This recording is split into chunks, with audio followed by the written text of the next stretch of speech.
Doing versus being. Man, I hope that I am able to do justice to this piece here.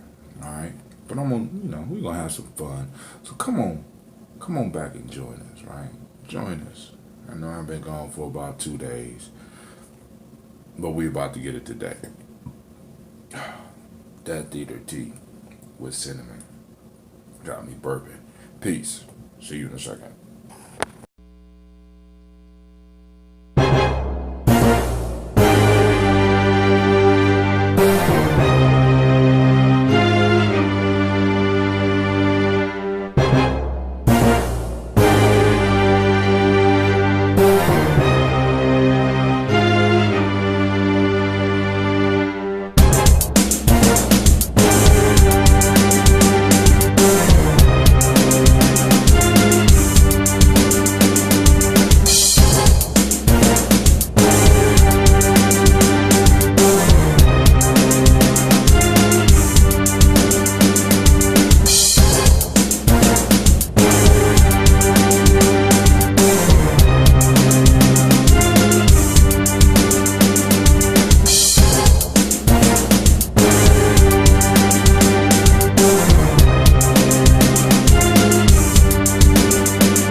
All right, to start this one off today, man. Woo, I want to start off with a story from African tradition. This book once again. I'm falling in love with African folk tales, right?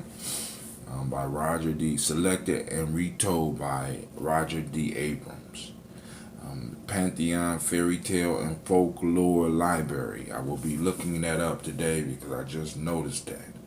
Also available in Pantheon hardcover edition. Alright. So, this one is called The Leopard Woman. And I'm like, Brother Hatim, what does this story have to do with doing and being?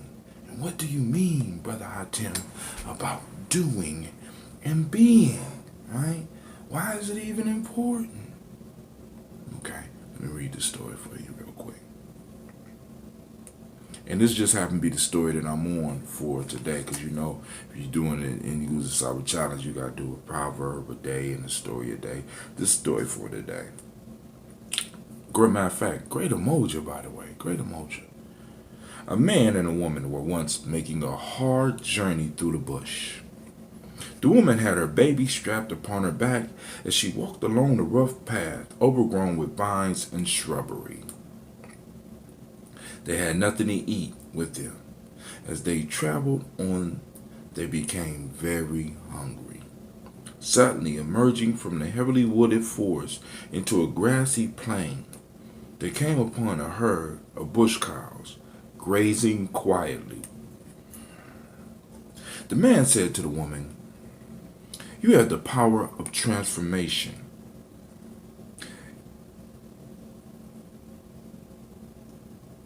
You have the power of transformation. Transform yourself into whatever you like." Oh, my fault. You have the power of transforming yourself into whatever you like. Change now to a leopard and capture one of the bush cows, that I may have something to eat and not perish. The woman looked at the man significantly and said, "Do you really mean what you ask, or are you joking?" "I mean it," said the man, for he was very hungry. The woman untied the baby from her back, put it upon the ground. Hair began growing upon her neck and body. She dropped her loincloth. A change came over her face. Her hands and feet turned into claws. In a few moments, a wild leopard was standing before the man. staring at him with fiery eyes. The poor man was frightened nearly to death and clambered up a tree for protection. And when he was nearly to the top, he saw that the poor little baby was almost within the leopard's jaws, but he was so afraid that he couldn't make himself come down to rescue it. When the leopard saw that she had already had the man good and frightened and full of terror, she ran away to the flock of cattle to do for him as he had asked her to. Capturing a large young heifer, she dragged it back to the foot of the tree. The man, who was still as far up in the tree as he could go, cried out and piteously begged the leopard to transform herself back into a woman. Slowly the hair receded and the claws disappeared, until finally the woman stood before the man once more. But so frightened was he still that he would not come down until he saw her take up her clothes and tie her baby to her back. Then she said to him, "Never ask a woman to do a man's work again. Women must care for the farms, raise breadstuff, fish, etc.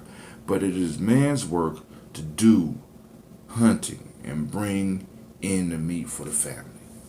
That's a folktale from Liberia. Alright, so now, women must care for farms, raise breadstuff, fish, etc. But it is man's work to do. To do the hunting, to do the bringing of meat to the family. To do. It is man's work to do the hunting. Now, the title of this is to do versus to be, or doing versus being. Alright? So now, that it hit me kind of interesting. So let's look and see what that got to do with doing and being. So, in my study, as now I'm reading another book called New Self, Recovering Our Sense in the 21st Century, New World by Philip Shepard. Let me see if I can find. Alright, so going through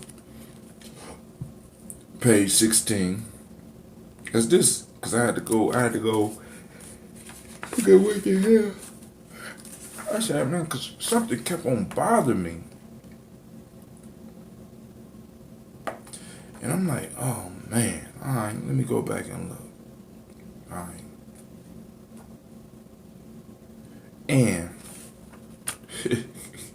the title of the chapter is Do, Be, Do, Be, Do. Doobie doobie doo. Doobie doobie doo. And the beginning of the chapter begins like this. We are literally, with quotes, we are literally hypnotized from infancy by the cultural milieu in which we are immersed. We see the world the way we are enculturated to see it. A prime task of adults' life is to become dehypnotized, enlightened to see reality as it is, as well as harming global mind change. Creativity in almost every area of life is blocked by a wide range of rigidly held assumptions that are taken for granted by society as a whole. Thus, David Bohm dialogue as a new creative order. Deep ecology sees the world not as a collection of isolated objects, but as a network of phenomena that are fundamentally interconnected and interdependent. There is another way in which Arrhenius has characterized deep ecology. The essence of deep ecology, he says, is to ask deeper questions. This is also the essence of a paradigm shift.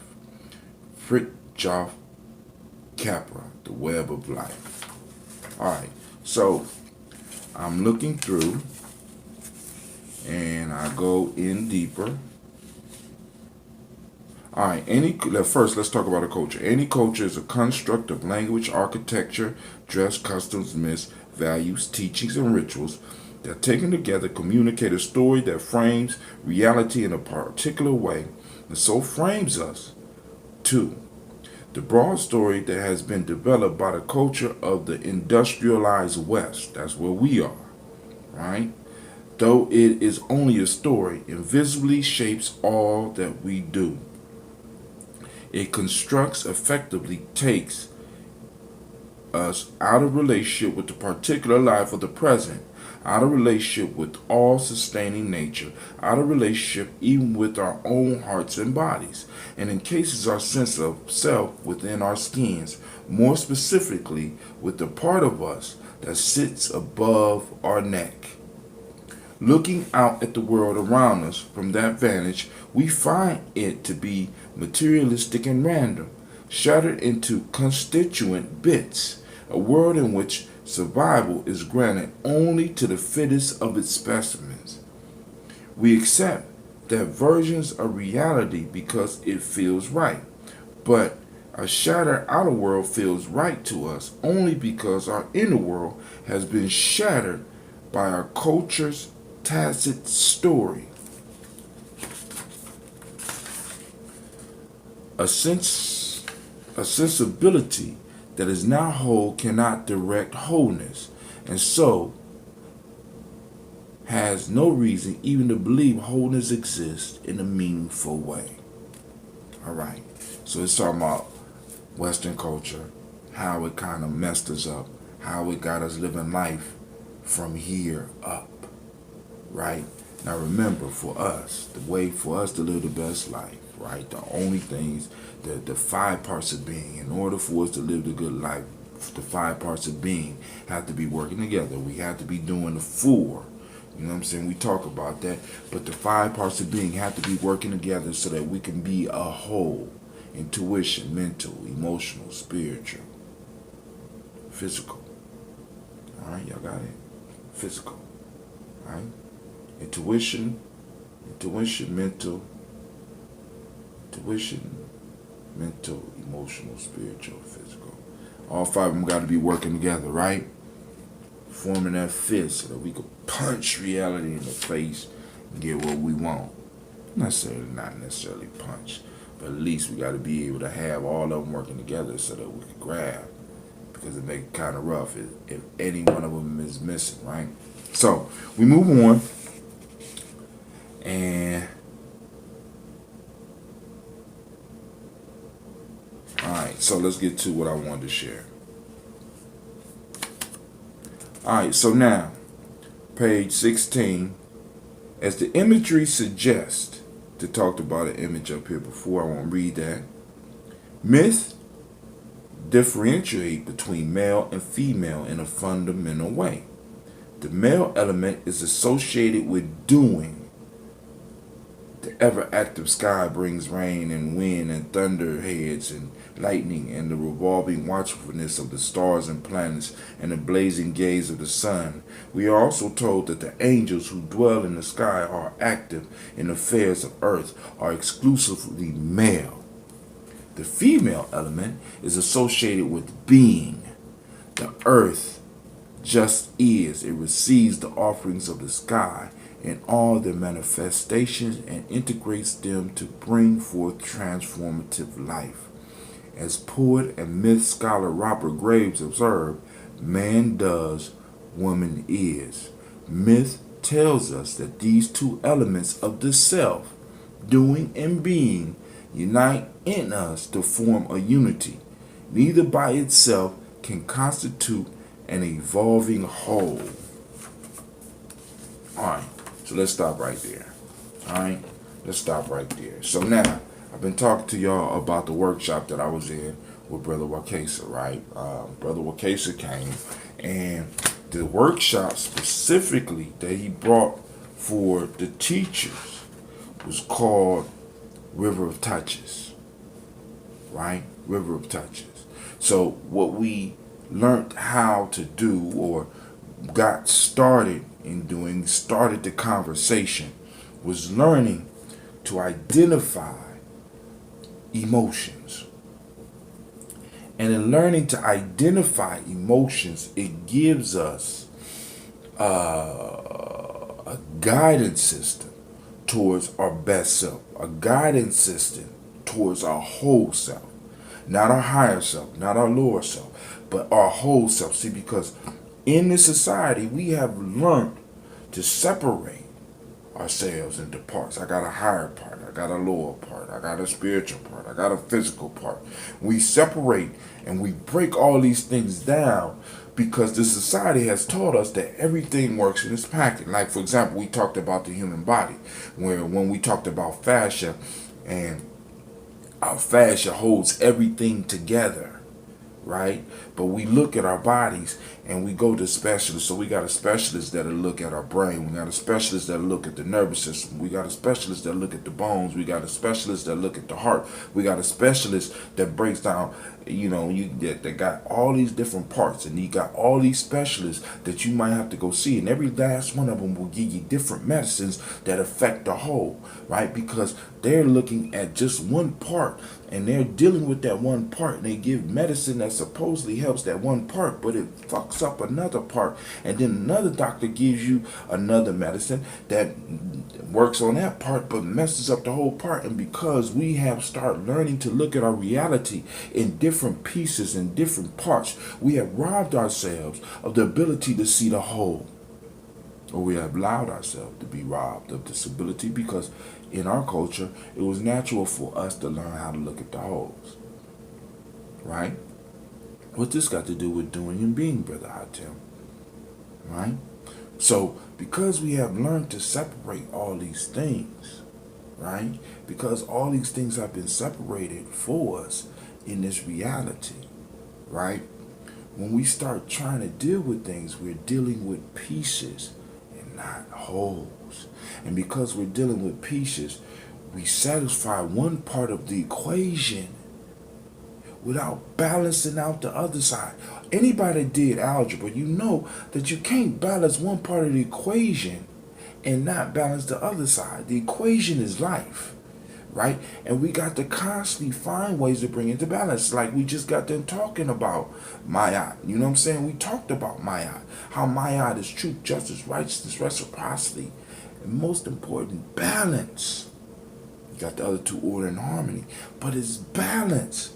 We have to bring the balance. We got to bring the doing and the being into balance, right? So by us learning how to identify the emotions, right, rather than separating them from us, right? Because we live up here, we are told that we are supposed to dominate the emotions, and the emotions make you irrational, and the emotions make it not possible for you to think, rather than looking at the emotions as an important part, right?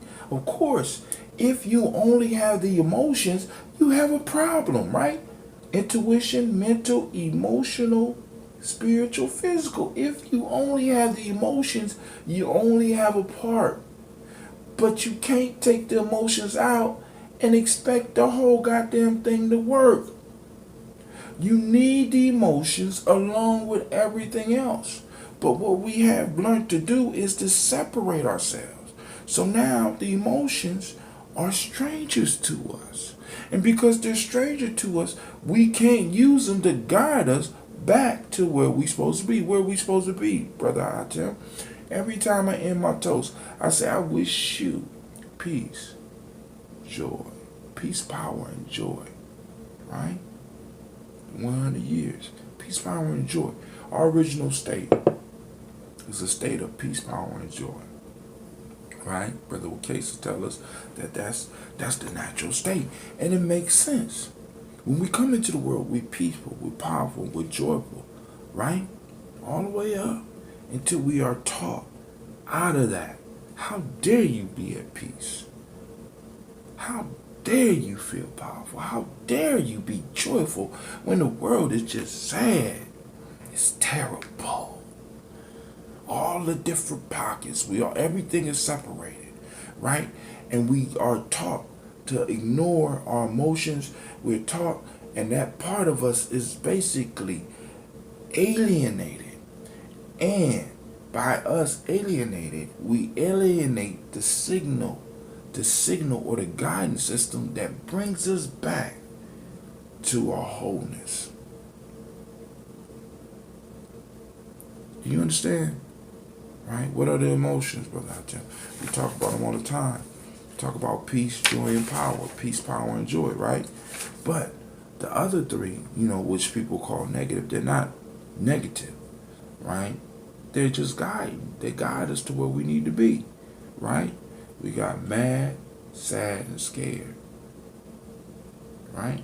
Now, when you take mad, sad, and scared, peaceful, joyful, and powerful, and you start combining them in different ways, you get all of the other emotions, right? Through the method that Brother Wakesa got, they just broke them down into 6 that are able to construct all the other emotions. But when we're really looking, the 3 major ones that are giving us signals that are saying, something ain't right here. It's mad, sad, and scared. It comes in many different varieties, right? But mad, sad, and scared.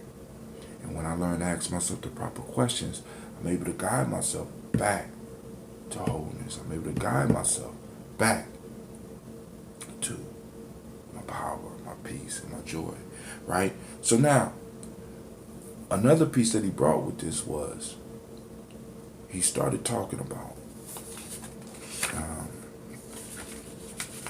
being and doing, right? As men, we're taught to do, right? We're taught to do, right? And if I'm not doing,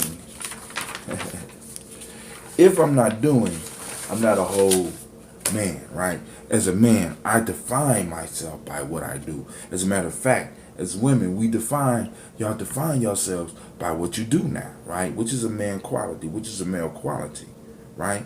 Which is totally unbalanced. As a man, I define myself by what I do. When I go to a meeting and people ask me, the first things they do to get to know me is to find out what do I do. Because what I do defines me in this world, in the Western world, because I am just a tool of this whole capitalistic piece. And in order for me to show you where I am in this society, I need to be able to define for you what I do. Right? And we elevate doing over being. Why? Because I could quantify doing. I could count doing. I can't count being. Right? This is one of those abstract, in a sense, for the Western mindset. This is one of those unquantifiable things. My being is pushed down below my doing. So, if my child is not doing, we have an issue. If my friends are not doing, we have an issue. Doing. So now, doing has been elevated above being. Of course, in this society, because doing is a masculine thing, is it not? I mean, and I know a lot of y'all like, oh, females, yeah, in balance, yeah, I agree, right? But when we look at where it stands, right, doing is seen as a masculine thing. Being is seen as a feminine thing, right? And I know a lot of y'all like, oh, that's wrong, right? But I want you to understand the power of both. I'm making ambrosia. I'm you know what I'm saying? I'm producing. I'm making things outside myself. Doing is something that has to do with me being able to do things and make things happen outside myself. But being is what all the Zen masters talk about, right? Being who and what I am, right? By me being, I plug into something bigger. I'm able to produce just by being. The earth produces by being. If the earth was doing, there would be no production. There would be no wheat for you to be eating on the toast that you're eating right now. Right? So now let's get to it. Let's break it down. All right? So, in Kuumba's workshop, right, the brother broke down River of Touches, right? What's the River of Touches, right? Being able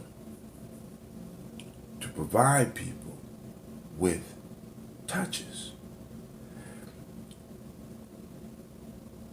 Not just the physical touch, but being able to provide people with what they need to move in life, right? So now, let's talk about this, right? So now, he gave us a chart where on one part of the chart, all right, I know it's hard for y'all to see, right? We got on the top, we got the PD, ND, praise, doing, negate, doing. Praise, being, neglect, being. All right? Now, I want you to hold on to that for a second, right? So what we have a chart that balances out doing and being. It balances it out, right? And it puts each of them in their place, right? And in the river of touches, what happens is that I praise the doing or I negate the doing. All right? I praise the doing or I negate the doing. And that has to do with managing behaviors, managing the external things you do. But he puts a line up there for being, where you praise being. But he states that the one thing that we don't do in our culture is negate being. We grew up in a culture that the whole object, in order to control you, was about negating your being. Now, those of you that are women, y'all recognize this, right? Because I already said that being is feminine. And we see how this culture values the feminine, right? I use you for what I use you for, and then other than that, I have no use. In doing versus being, because I'm already over. In doing versus being, what we need to do is bring them into balance. Right now, doing is outweighing being, is doing, is being. And what we need to do is to bring them in balance. And with the being, we need to start connecting with others' beings in positive ways so that we can start calling them and reminding them about being peaceful, powerful, and joyful. All right? And I mean, that's in a nutshell. If you ever have an opportunity to get in touch with the Aya Institute, it's ayaed, AYAED.com, right? Powerful workshops that they be providing and help you get in tune with who you are. So being versus doing, right? We need to bring them into balance and bring them out of the conflict piece, right? Because right now, when we set it up as being versus doing, what we are doing, I know that sounds crazy, what we are doing, right? We are separating the whole once again. We have already been introduced to a culture that's all about separating the wholes. We no longer need to separate the wholes. We need to really start looking at the qualities of doing, and more importantly, we need to start looking at the quality of being. And we need to learn how to help people connect back to the being, because the being is the part of us that can help us move more successfully back to the peaceful, powerful, and joyful, because our being has been under attack since we have been here as African people. And really, it's all people, but I have to focus on what I know, what I'm an expert at. As African people, your being has been under attack. There has been laws placed on the book that have, one, been placed on the books to negate your being. And as African people in America, we need to start sending out those positive touches for the being, because our being has been neglected everywhere, has been negated everywhere we go, and there have been laws placed on the book to make sure that our being is negated, right? And indirectly, we have learned to connect our being with our doing. And if I'm not doing, that negates my being, or psychologically has been connected that if my doing is not satisfying society, that means that my being is now negated, or being negated by everybody, right? So I hope it made some sense. But yo, I'm about to go because I'm already over 30 minutes. All right, but yo, family, I want to thank you for tuning in. We're going to explore this topic a little bit more. I got to get prepared for this fast, so I got to do some studying. So I'm going to be talking about possibly fasting for the next couple of days. But also, we need to go on and look into before the fast, because we are exactly 7 days from the eclipse, right? I don't know why that word is so hard for me. We are 7 days from the eclipse, so we need to really look into the power of eclipse, and about possibly learning how to harness some of this power that's going to be dispensed with this with this celestial event. All right? How can we harness some of this energy and direct and guide it into our lives, not just let it go past? Regardless of what tradition you are in, this event is going to affect you, right?